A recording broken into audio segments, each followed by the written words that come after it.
तो अभी यहाँ की मैं कतर की करेंसी दिखा देता हूँ। मैंने 100 यूरोज़ एक्सचेंज करवाए थे आज सुबह ही, और उसके बदले मुझे मिले 411 कतारी रियाल।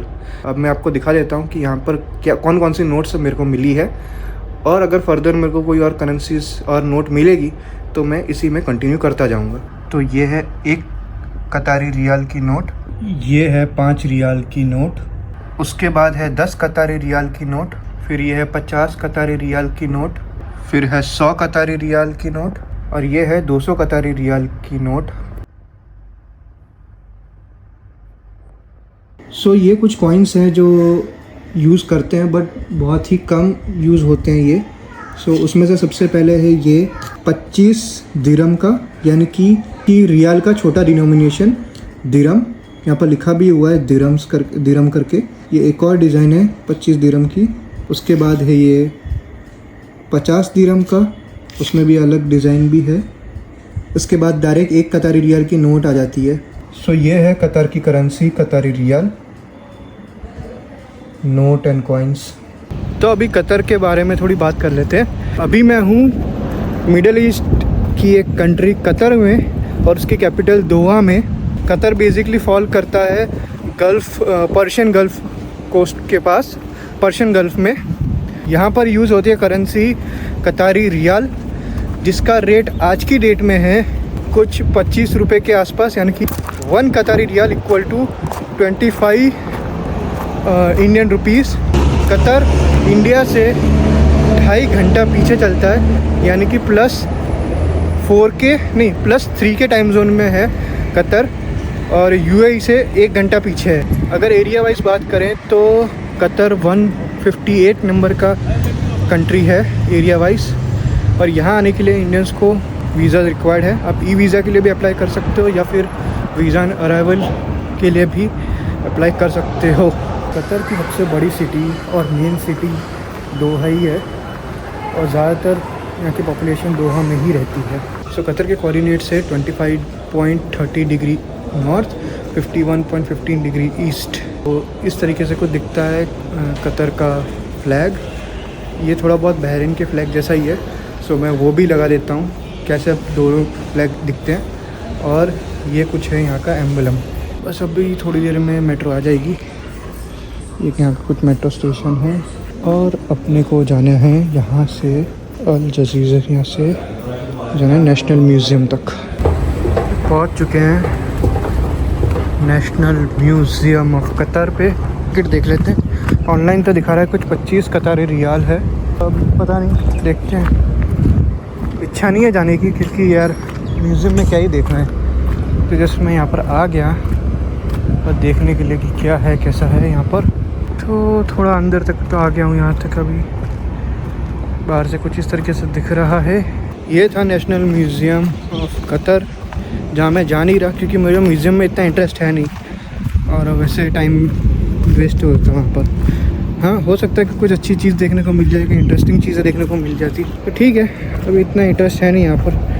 तो जो अच्छी चीज़ जो मुझे लगती है वो मैं देखने जा रहा हूँ। हार्डली 200-300 मीटर ही है म्यूज़ियम से। फ्लैग प्लाज़ा करके है। बताया है कि बहुत सारे देश के फ्लैग्स लगे हुए हैं, तो वो देखना है मुझे।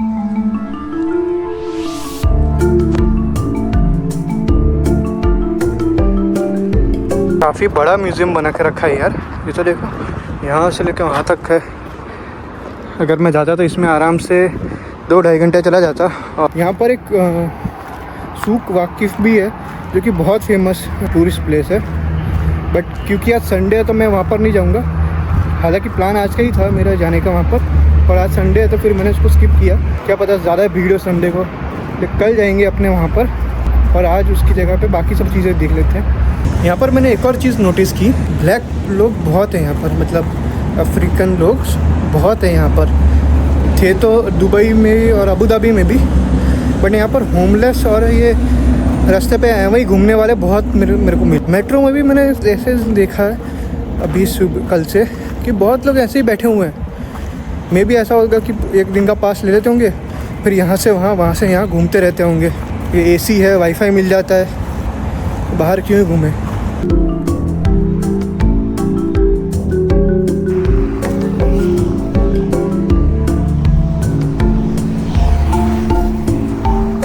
अभी एक किस्सा हुआ बताता हूँ। पीछे गाड़ी जा रही होगी अगर आप देख रहे हो तो। मैं आ ही रहा था सामने रास्ते से, तो गाड़ी रुकी मेरे पास और बोला कि भाई दूसरी साइड जाना है, तो मैं छोड़ देता हूँ, कोई पैसा नहीं लूँगा। मैं थोड़ा पहले हिचकिचाया कि नहीं भाई नहीं बैठना है।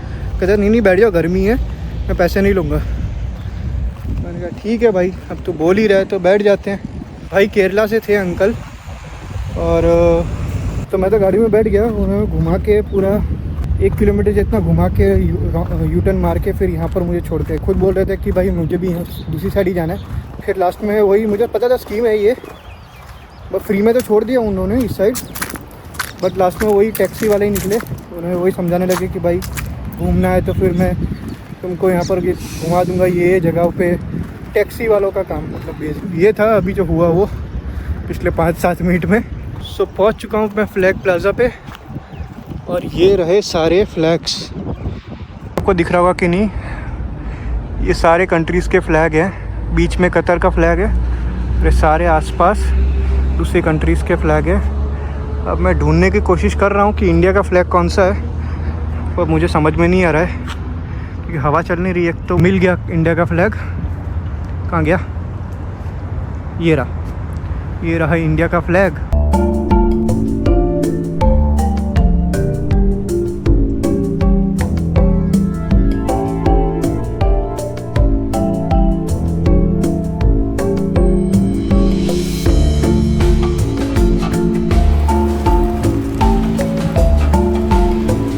सरवना भवन में मैंने ये एक मसाला डोसा ऑर्डर कर दिया है। फ्लैग प्लाज़ा से यहाँ तक आने में मुझे आधा घंटा लगा, बहुत गर्मी है, और करीबन 1 से 1.25 किलोमीटर दूर था ये फ्लैग प्लाज़ा से। अब मुझे घूमने जाने की थोड़ी इच्छा कम हो गई है क्योंकि बहुत गर्मी है। यहाँ से मैं सोच रहा हूँ कि बस होटल चला जाऊँ, वापस आराम करूँ और शाम को फिर निकलूँगा। पड़ा है ये मसाला डोसा, मुझे पड़ा है कुछ 12 या 13 कतारी रियाल का। साथ में पानी की बोतल भी मंगा ली थी, और एक 7 अप भी ऑर्डर किया है, तो वो भी 2.5-3 की, और ये भी 2.5 या 3 कतारी रियाल का होगा। तो भाई खाना हो गया है, एक मसाला डोसा, 2 पानी की बोतल और एक 7 अप कैन। ये सब मिला के बिल आया कुछ 21 रियाल का। ठीक है, अच्छा खासा पेट भर गया। अभी जाए, और कहीं जाने की इच्छा नहीं है, धूप देख ही रहो कि कैसी है। तो बस फटाफट अभी चलते हैं मेट्रो स्टेशन। सूख वाकिफ़ नज़दीक में मेट्रो स्टेशन है, ये लिखा हुआ आगे। अभी तक जितने भी जगह पे मैंने सरवना भवन में ट्राई किया है, सब जगह पे खाना बढ़िया ही होता है, तो उसमें कोई दिक्कत है नहीं। आई होप आवाज़ क्लियर होगी, सही होगी, हवा चल रही है इसलिए। तो ये है सूख वाकिफ़ का मेट्रो स्टेशन बाहर से। टाइम हुआ है कुछ 1:50, और अब मैं अपने होटल के पास पहुंचने वाला हूं। हार्डली 5 मिनट लगेगा। इस वीडियो में हमने यहाँ का दोहा का विलाजियो मॉल विज़िट किया, फ्लैग प्लाज़ा विज़िट किया, नेशनल म्यूज़ियम ऑफ कतर बाहर से देखा, और यहाँ पर सरवना भवन में लंच भी किया, और यहाँ की गर्मी भी महसूस की, सबसे इम्पोर्टेंट चीज़। तो बस इस वीडियो को यहीं पर ख़त्म करते हैं और मिलते हैं आपसे अगले वीडियो में। Good bye.